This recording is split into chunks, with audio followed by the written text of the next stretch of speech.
Confident about your cycling today? They never give me a right of way. I'm not going very far, so here we go. Now I can go. There we go. We're a Cycle Confident Do. We're a cycle training organisation. As a business, have we grown over the last few years? Massively. Huge growth in demand for cycling, huge growth in interest in cycling, and therefore, yeah, we've had more and more work, which has kept us more and more busy. So quiet today, I don't feel nervous at all. You can tell there's loads of cyclists about as well.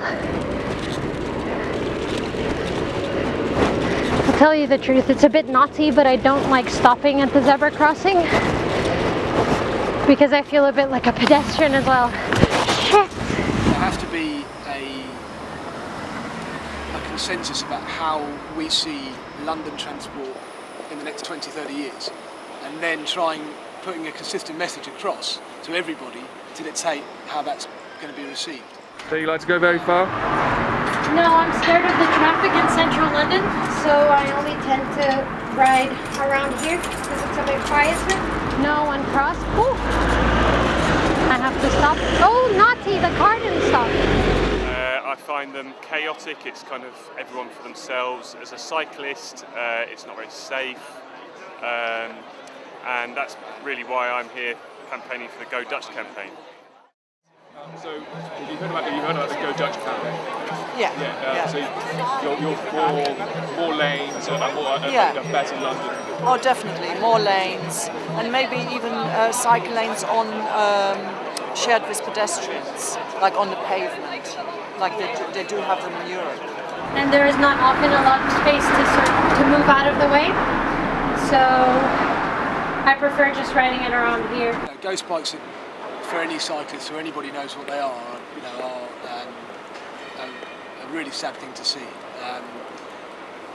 And it's a memorial to somebody who has unfortunately died using a bicycle, doing something that we all love doing. So it serves a purpose, and it reminds us all that we have to be careful, when we're riding, and everyone needs to be aware of everyone else on the road. Avoid buses and lorries. It's true. You look at the stats. Avoid buses and lorries, and you're generally going to only come off with major life-changing injuries, not death. That's what big vehicles do to us.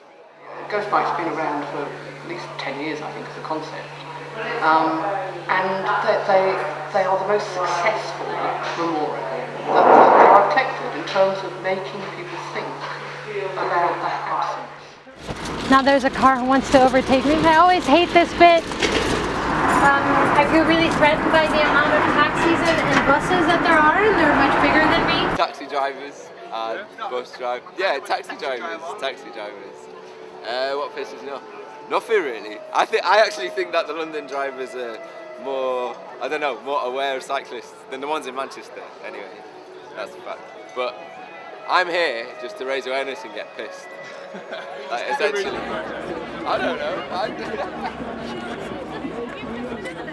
I don't think this is a protest. I think it's a celebration of cycling. I think this is about us coming out en masse and having a nice, vibrant, lively cycle. I used to say this was a protest when people ask me at the side of the street.